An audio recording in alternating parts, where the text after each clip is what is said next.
اللہ تعالیٰ قرآن مجید کتاب خدا سورہ مائدہ میں فرماتا ہے کہ آج میں نے تمہارے لیے دین مکمل کر دیا اور اپنی نعمت تم پر تمام کر دی اور تمہارے لیے اسلام بطور دین پسند کیا۔ جب سارے عرب میں اسلام پھیل چکا اور سبھی قبائل نے اسلام قبول کیا، یعنی بھٹکی ہوئی مخلوق کفر و شرک کے اندھیروں سے نکل کر دین حق سے روشنا ہو چکی، اسلام کے عقائد، اعمال اور شریعت کے اصول و فروغ کی تکمیل ہو چکی، ساری کائنات کی رہنمائی کے لیے ایک جماعت تیار ہو چکی، تو سورہ نصر نازل ہوئی۔ اس وحی کے اشاروں سے ہمارے پیارے پیغمبر محسن انسانیت نے یہ حقیقت جان لی کہ اب آپ کی زندگی کا مشن یعنی مقصد رسالت اور دین حق کی تکمیل پورے ہو چکے ہیں۔ بالفاظ دیگر آپ کے وصال کا زمانہ قریب آ چکا ہے۔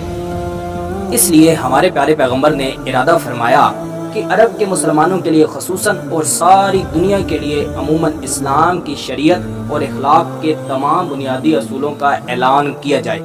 اس غرض کے لیے حج سے بہتر کوئی موقع نہیں ہو سکتا تھا۔ اب تک نبی علیہ السلام نے حج اصغر یعنی عمرہ تو 2 مرتبہ ادا فرما لیا تھا، لیکن حج اکبر ادا کرنے کا ابھی اتفاق نہیں ہوا تھا۔ چنانچہ نبی علیہ السلام نے 10 ہجری میں تمام قبائل کو اطلاعات دے دی۔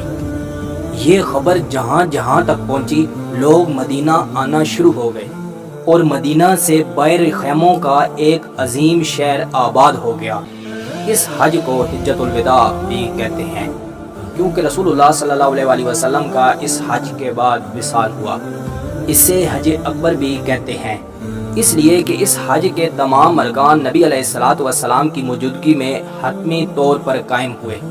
اس حج کو حجۃ الوداع، حجۃ الاسلام، حجۃ الکمال اور حجۃ التمام بھی کہتے ہیں، کیونکہ اس حج میں اسلام کے بنیادی کامل اصول بیان ہوئے۔ اس موقع پر اللہ تعالیٰ کی طرف سے دین حق کے کامل ہو جانے کا اعلان ہو گیا، اور اس کے بعد احکام اسلام کے بارے میں قرآن حکیم کی مزید کوئی آیات نازل نہ ہوئی۔ 26 ذی القعدہ 10 ہجری 23 فروری 632 عیسوی کو نبی علیہ السلام نے 1 لاکھ سے زائد صحابہ کے ساتھ قربانی کے 100 اونٹ بطور حدیث ساتھ لیے اور ازواج مطہرات اور خاندان کے بآواز بلند تکبیر پڑھتے ہوئے مدینہ سے مکہ کو روانہ ہوئے۔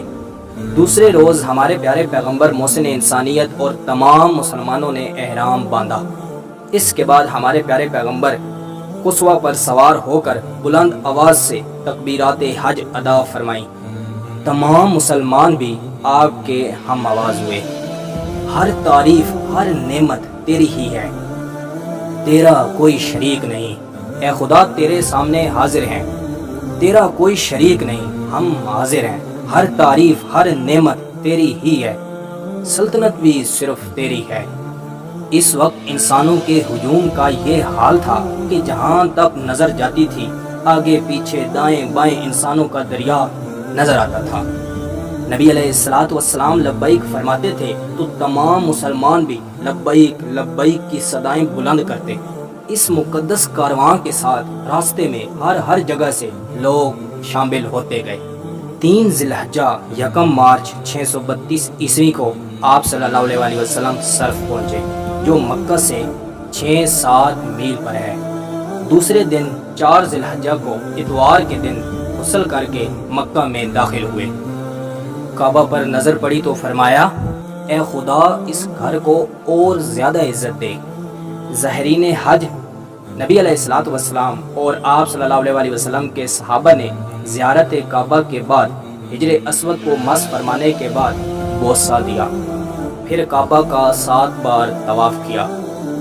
پہلے 4 مرتبہ تیز قدمی سے اور باقی 3 مرتبہ معمولی رفتار سے۔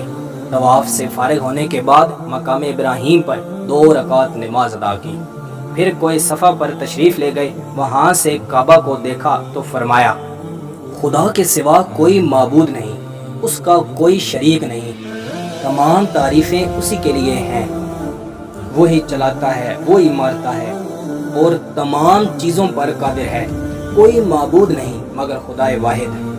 خدا تعالیٰ نے اپنا وعدہ پورا کیا، اپنے بندے کی مدد کی اور اکیلے تمام قبائل کو شکست دی۔ حضرت علی رضی اللہ تعالیٰ عنہ جو اس وقت ملک یمن میں تھے، نبی علیہ الصلوۃ والسلام کے حج کی اطلاع پائی تو اسلامی لشکر پر ایک سپاہی کو اپنا قائم مقام بنا کر فریضہ حج کے لیے وہاں چل پڑے۔ راستے میں احرام باندھا اور فرمایا یا اللہ میں بھی اسی قسم کا احرام باندھتا ہوں تیرے بندے اور تیرے نبی صلی اللہ علیہ وسلم نے باندھا ہے، اور نبی علیہ الصلوۃ والسلام سے مکہ میں آ ملے۔ وہ اس صفا سے نبی علیہ الصلوۃ والسلام مروہ تشریف لے گئے، اور طواف و سعی سے فارغ ہونے کے بعد آپ صلی اللہ علیہ وسلم نے حکم دیا کہ جن لوگوں کے ساتھ قربانی کے جانور نہیں ہیں وہ عمرہ تمام کر کے احرام کھول دیں، کیونکہ آپ صلی اللہ علیہ وسلم کے ساتھ قربانی کے جانور تھے، اس لیے آپ صلی اللہ علیہ وسلم نے احرام نہیں اتارا اور پہلے ہی احرام میں 8 ذی الحجہ کو منا تشریف لے گئے۔ 9 ذی الحجہ کو نماز فجر کے بعد آپ صلی اللہ علیہ وسلم سارے مسلمانوں کی معیت میں منا سے عرفات تشریف لے گئے۔ اس دوران نبی علیہ الصلوۃ والسلام نے ہر موقع پر مسائل حج کے متعلقہ مسلمانوں کو وضاحت کے ساتھ بتاتے رہے اور بار بار یہ الفاظ دہراتے رہے، مسلمانوں حج کے مسائل سیکھ لو، کیونکہ میں نہیں جانتا کہ آیا میں اس سال کے بعد اس مقام پر تم سے آئندہ مل سکوں گا۔ میدان عرفات میں نمرہ کے مقام پر جہاں اب مسجد نمرہ ہے، آپ نے کمبل کے خیمے میں قیام فرمایا۔ دوپہر ڈھل گئی تو قصوہ پر سوار ہو کر میدان میں تشریف لائے اور اپنی زندگی کا آخری اور یادگار خطبہ فرمایا، جو تاریخ اسلام میں خطبہ حجۃ الوداع کے نام سے مشہور ہے۔ یہ خطبہ اسلامی تعلیمات کا خلاصہ ہے۔ اگلی ویڈیو میں انشاءاللہ ہم خطبہ حجۃ الوداع کو جانیں گے۔ میں امید کرتا ہوں کہ آپ کو یہ ویڈیو پسند آئی ہوگی۔ مزید ایسی ویڈیو دیکھنے کے لیے ہمارے چینل کا وزٹ کریں، دوستوں کے ساتھ شیئر کریں، کومنٹس میں اپنی رائے کا اظہار ضرور دیں۔ ملتے ہیں اگلی ویڈیو میں۔ اللہ حافظ۔